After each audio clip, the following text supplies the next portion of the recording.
We know this nation can't succeed without a growing, thriving middle class.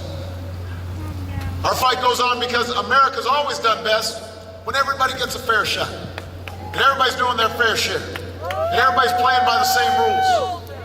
That's what we believe. That's why you elected Bill Clinton in '92. That's why you elected me in 2008. And that's why I'm running for a second term as President of the United States.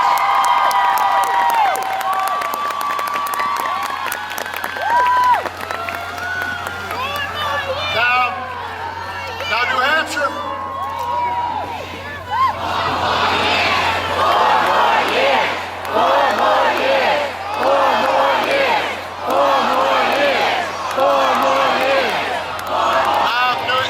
In 2 days, you're all going to have a choice to make. And it's not just a choice between two candidates or two parties. It's a choice between two different visions for America. Between a return to the top-down policies that crashed our economy and an economy that's built from the middle out and the bottom up and creates a strong, growing middle class. You know, as Americans, we honor the strivers, the dreamers, the small business people, the entrepreneurs, the risk takers. They've always been the driving force behind our free enterprise system.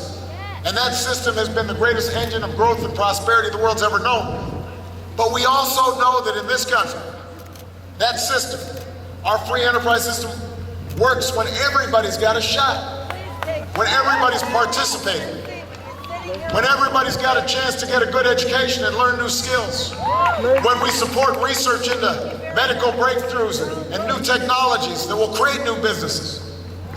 We believe America's stronger when everybody can count on affordable health care. When everybody can count on Medicare and Social Security for a dignified retirement. We think the market works better when there are rules. When there are rules in place to protect our kids from toxic dumping, rules in place to protect consumers from being taken advantage of by unscrupulous credit card companies or mortgage lenders. And you know, folks in New Hampshire, just like folks all across the country, they don't want to do, they don't want to see government do everything.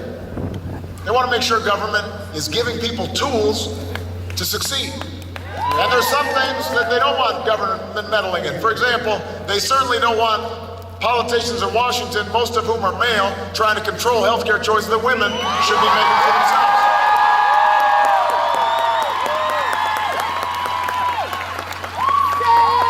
Now, for 8 years, we had a president who shared these beliefs. You just heard it.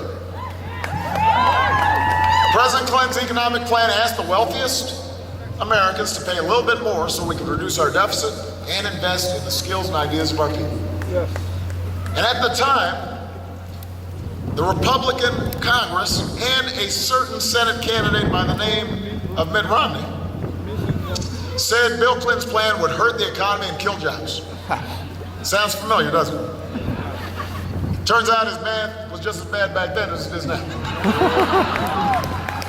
Because by the end of President Clinton's second term, America had created 23 million new jobs, and incomes were up, and poverty was down, and the deficit had become the biggest surplus in history.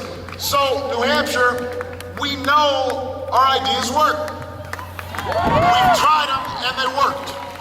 They worked for middle-class families. They created strong and sturdy ladders into the middle class for everybody who's willing to carry out their responsibilities.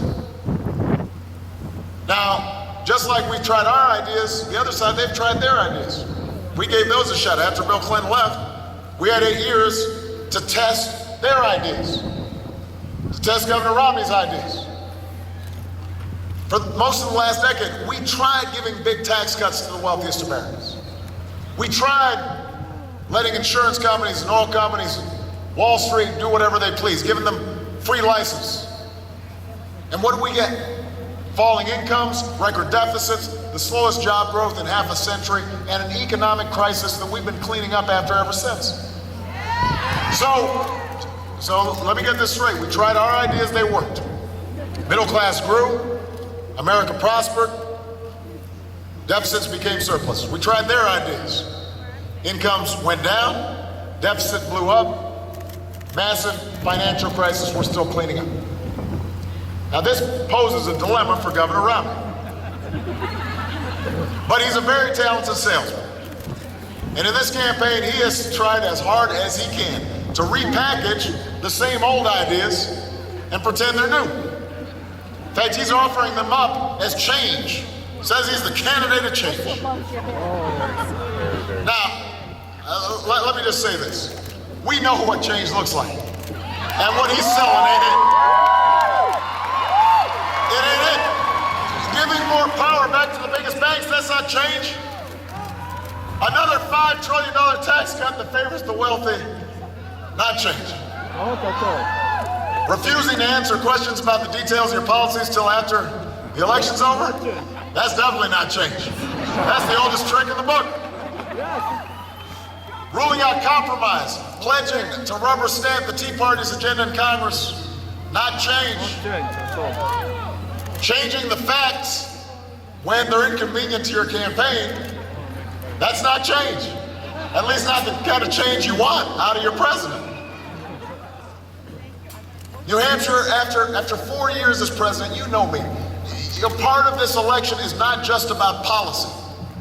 It's also about who do you trust? You know,